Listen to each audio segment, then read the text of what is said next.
The Millennium, a prophetic forecast by Johanna Brandt. Chapter 13. The fulfillment of prophecy.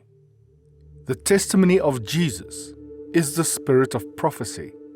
Revelation 19, verse 10. We have closed our brief survey of historical visions and their effect on the world with one of the most remarkable examples of mystic intuition on record. It will not be the last. Joel 2, verse 28. We have the promise that our sons and daughters shall prophesy when God shall pour his Spirit out upon all flesh. Our old men shall dream dreams, and our young men shall see visions, and the faithful shall perform great things, greater even than the Christ himself performed nearly 2,000 years ago. For he will return in unspeakable glory and power. Mysticism will then be revived. There is no special gift necessary in order to believe this. We have only to turn to the wealth of evidence in history to be convinced of the infallibility of divine revelation, and to satisfy ourselves that the other predictions will also be fulfilled in time. The burning question, however, is when? Many hundreds of years before the birth of Christ, the promise of his coming rang through the teachings of the ancient prophets and was rejected by the great majority. In spite of the fact that the manner of his coming, his persecution, his rejection and death were described in minute detail, his own failed to recognize when he came. What is more, his own carried out the predictions themselves without seeming to realize at the time that they were the instruments in fulfilling the divine prophecies. The great majority of mankind has never heeded prophecies, has never lent a willing ear to prophetic warnings. The great majority will not heed prophecies in our time, nor mark the significance of events. Isaiah 40, verse 3, and Malachi 3, verse 1. The coming of John the Baptist to prepare the way of the Lord was announced from 400 to 800 years before he actually came. And yet he was not recognized. His message was rejected, and in the prime of his life he was taken prisoner and beheaded. Mark 6, verse 27. Christ prophesied the destruction of Jerusalem and told his followers what to do when the signs pointed to the near approach of the calamity. Luke 21, verse 20 and 21. When ye shall see Jerusalem compassed with armies, then know that the desolation thereof is nigh. Then let them which are in Judea flee to the mountains, and let them which are in the midst of it depart out, and let not them that are in the countries enter thereinto. Luke 21, verse 24. And Jerusalem shall be trodden down of the Gentiles. About 70 years after this utterance, the event took place, and those who were unable to believe that the great city could ever be destroyed perished in one of the most terrible sieges in the history of the world, while the followers of Christ, ever watchful of the signs, fled from Jerusalem in time and were saved. Just before the crucifixion, Christ promised his disciples, in one of those last sacred conversations, that he would soon be seen of them again. John 16, verse 16, a little while, and ye shall not see me. And again, a little while, and ye shall see me. And this prophecy was fulfilled in an unexpected manner, which made it difficult for the disciples to realize that the time of his appearance was at hand. For the Christ showed himself for the first time after his resurrection to a woman who had been sinful and, not as might have been expected, to his followers first. Mark 16 verse 9 to 11, 2 John 20 verse 1 to 18. Now when Jesus was risen, early the first day of the week, he appeared first to Mary Magdalene, out of whom he had cast 7 devils. And she went and told them that had been with him, as they mourned and wept. And they, when they had heard that he was alive, and had been seen of her, believed not, whether it was because they had to receive the message from the lips of one who had been known to them as chief amongst the sinners, or because the news was too great and glorious to believe, we do not know. But the fact remains that those who had lived in the closest communion with him refused to believe that his promise had been fulfilled. The teachings of the Christ were for the greater part of a high spiritual order, but they are marked by 4 distinct lines bearing on the earthly fate of his followers and the future state of the world. A. The persecution of his followers. B. The tribulations of the last days. C. His return in power and majesty. D. The establishment of his kingdom of peace on earth.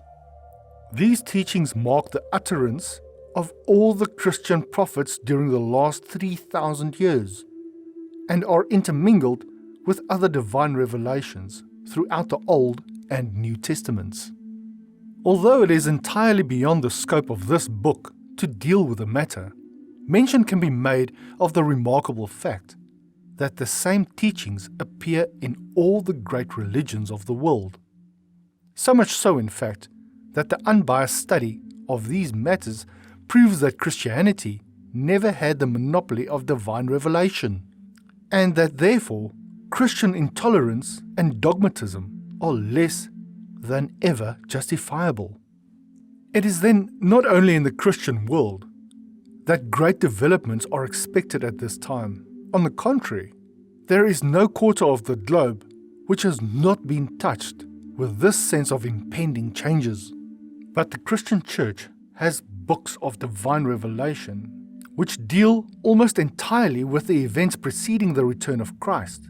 And of these, the revelations of St. John, though intricate and obscure to most readers, contain the most complete forecast of the last days, as that period which closes the epoch of violence and destruction is usually described.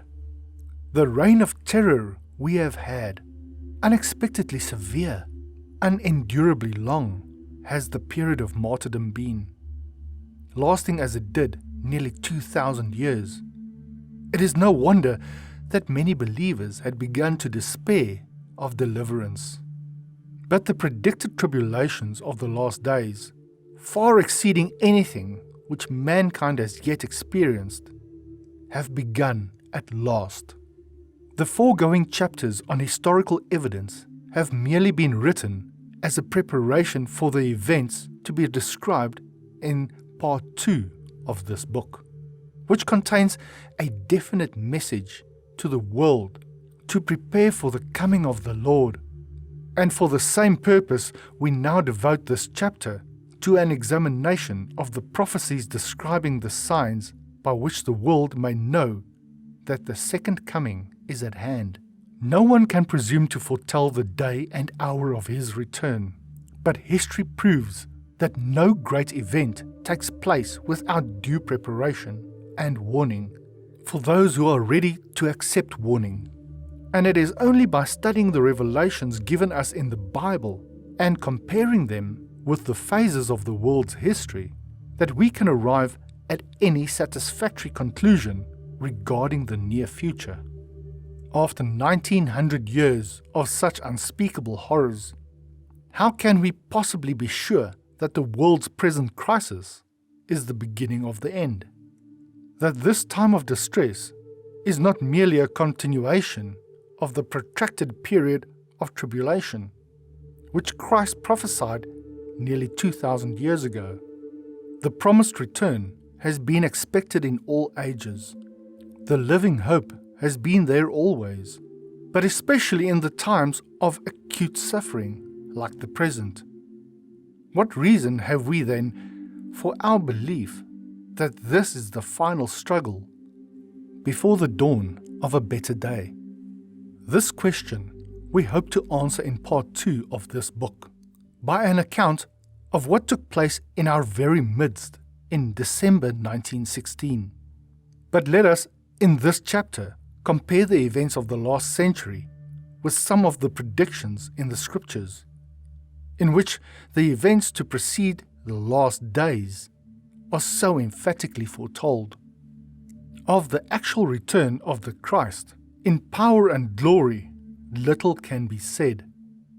Whether it will be heralded by mighty upheavals in heaven and earth, such as storms and earthquakes, etc., and the performance of miracles by which it will be impossible even for the most hardened unbeliever to ignore what is taking place, or whether the descriptions of that great day are to be taken only in a spiritual sense, we cannot say. There is perhaps nothing in the world which has been subject to so much speculation as the return of the Lord, and the meaning of the prophesied 1,000 years' reign of peace, and we do not propose to concern ourselves with these great subjects now. But in the case of prophecies, which have already been fulfilled, the matter takes an entirely different complexion. However obscure symbolic prophecy may have been when it was uttered, its fulfillment requires no special gift on our part to be recognized. The people who poured into Palestine by millions to convince themselves that the destruction of Jerusalem had actually taken place saw the desolation of the city with the physical eye and believed. No question here of mystic perception or divine faculties. Even so, we of the 20th century may satisfy ourselves by the observation of recent developments that the world is entering upon a new phase. Events are moving with inconceivable rapidity, and we are able at the present time to point out the exact moment in the scriptures which has been reached in the history of the world. This may seem a bold statement to make, but a study of some of the predictions of St. Paul in the 12th chapter of Revelations, in the light of recent events, removes our most justifiable doubts. From the 7th verse, there is a distinct change in the tone of the prophecies, and this change is marked by an event of stupendous importance, which takes place in celestial spheres. And there was war in heaven. It is unthinkable that there could be war in heaven, spiritual warfare, without making itself felt on earth, especially when, as in the case here, it is attended by an event of such significance to the world as we read in the following verse. Revelations 12, verse 7, 8 and 9. And there was war in heaven. Michael and his angels fought against the dragon, and the dragon and his angels fought and prevailed not. Neither was their place found any more in heaven. And the great dragon was cast out, that old serpent called the devil and Satan, which deceiveth the whole world. He was cast out into the earth, and his angels were cast out with him. Revelations 12, verse 12. Woe to the inhabitants of the earth and of the sea, for the devil is come unto you, having great wrath, because he knoweth that he hath but a short time. Revelations 12, verse 17. There we have a new note of warning. The devil, knowing that his time is short before he is bound in the bottomless pit 1,000 years, is wrath and has never been more dangerous. He goes to make war with the woman and the remnant of her seed, which keep the commandments of God and have the testimony of Jesus. In a more subtle way than hitherto, he goes to work now. He opens up the age of blasphemy.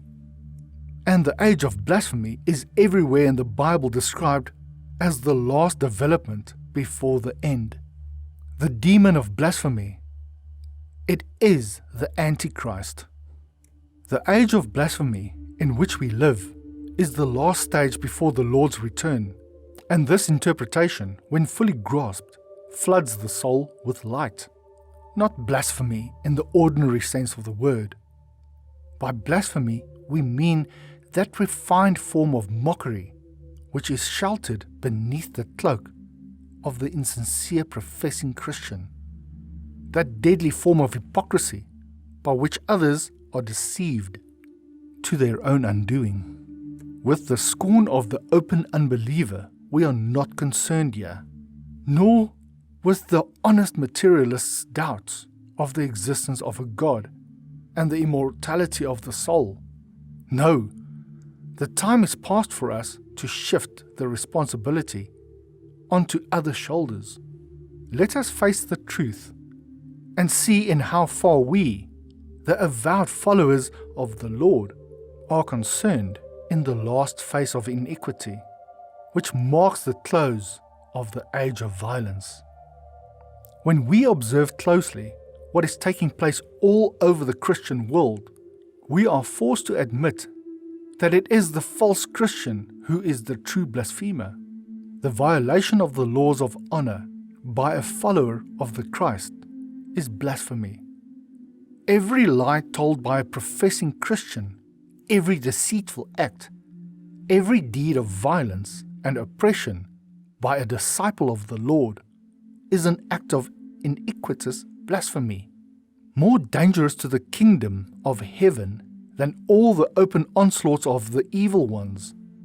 The believer who betrays his neighbor's faith, bears false witness in order to promote his own welfare, amasses wealth through dishonest means, and at his neighbor's expense, is the blasphemer against whose practices the coming wrath will be directed.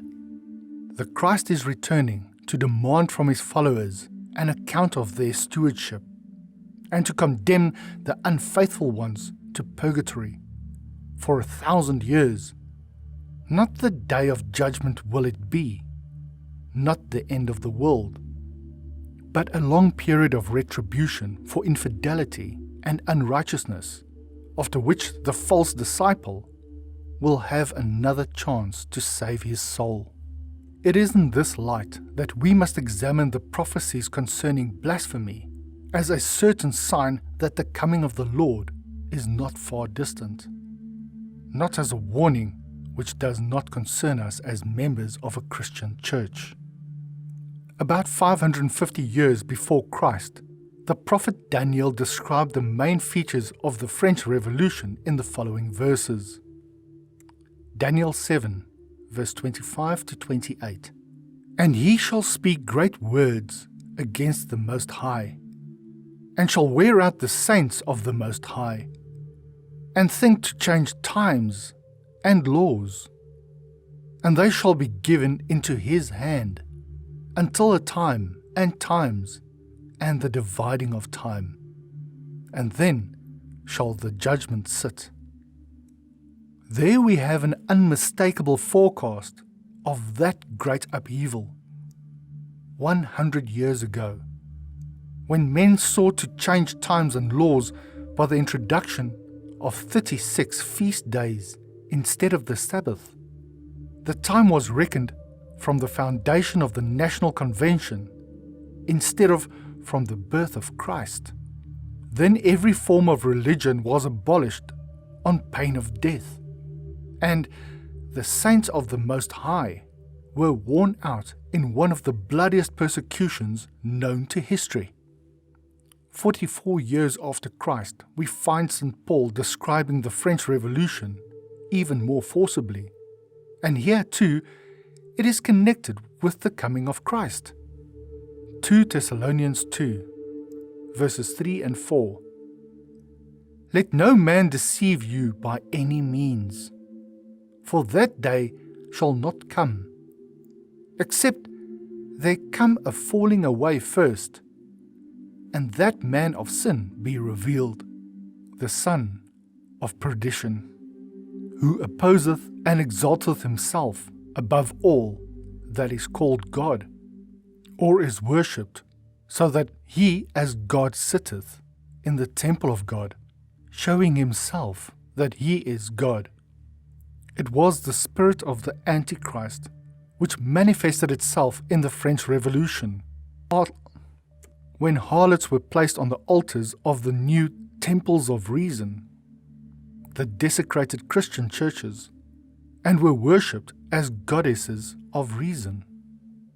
Again, in the second epistle of St. Peter, we find blasphemy described as the last development before the end. 2 Peter 3, verse 3 and 4. Knowing this first, that there shall come in the last days scoffers, walking after their own lusts, and saying, Where is the promise of his coming? For since the fathers fell asleep, all things continue as they were from the beginning of the creation. In a period of nearly 2,000 years, the last century may well be described as the last days. And the doubt, which was sown in the minds of believers during the French Revolution, has not ceased to flourish since. Where is the promise of his coming? We are asked. When we express our conviction that the signs of the times are all pointing to the great event. In all the ages past, our forefathers have cherished the living hope, only to be grievously disappointed.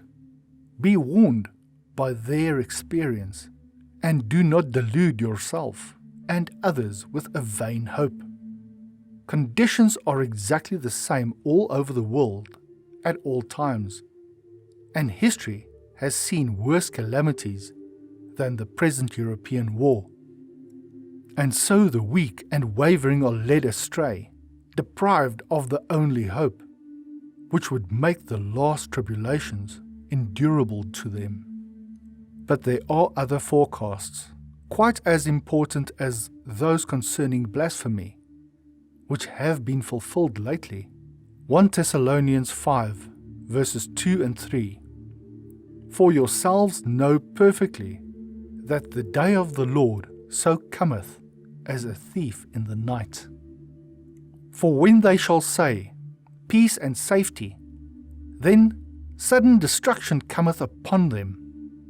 The peace conference at The Hague some years ago, and the erection of a peace palace at a time when the mightiest nations of the earth were arming as never before, is a part of the blasphemous tendency of the last days, and no unimportant part. Here we find the note of warning more powerful, more threatening. There is no more time to lose. It is sudden destruction, which is prophesied in this warning. The great upheavals in industrial circles, known to us as the socialistic movement, which is the inevitable result of tyranny and oppression, of the grinding down of the poor to still further increase the prosperity of the rich, is graphically described in the Epistle of St. James, James 5, verses 1 to 12. Go to now, ye rich men, weep and howl for your miseries that shall come upon you. Ye have heaped treasures together for the last days. And then the exhortation to the brethren to be patient, for the coming of the Lord draweth nigh. Behold, the judge standeth before the door. Persecution is, in these verses, by no means held to be a sufficient warrant for the acts of violence on the part of the oppressed.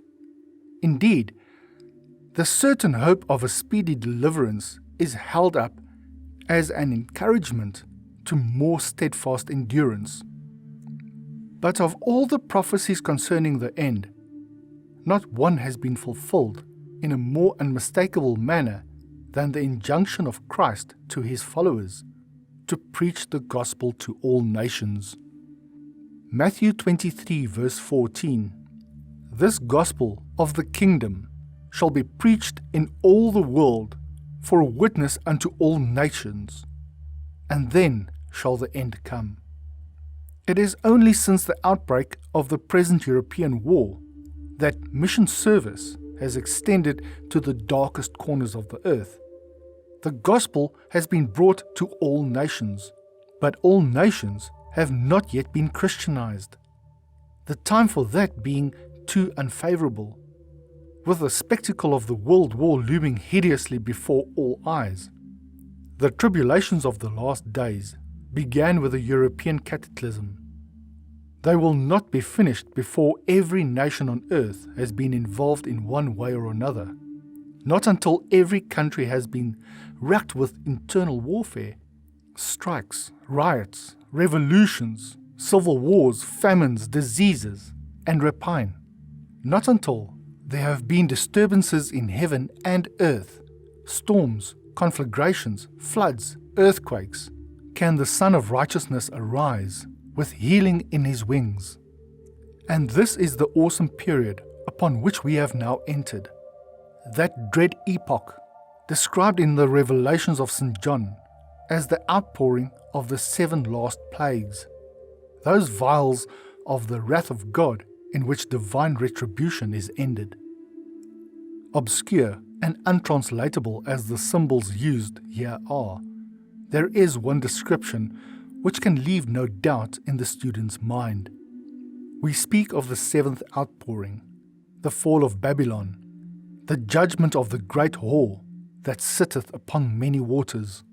No question here of one particular nation or church or sect or government. For all the nations have drunk of the wine of the wrath of her fornication.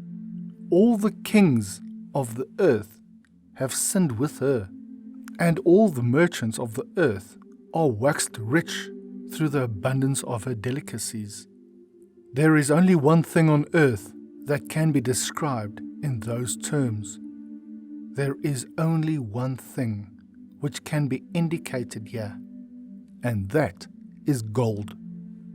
The woman upon the scarlet-colored beast, clothed with the barbarous splendor in purple and scarlet color, decked with gold and precious stones and pearls, and having a golden cup in her hand full of abominations and filthiness, whose name is Mystery, the mother of harlots and abominations of the earth.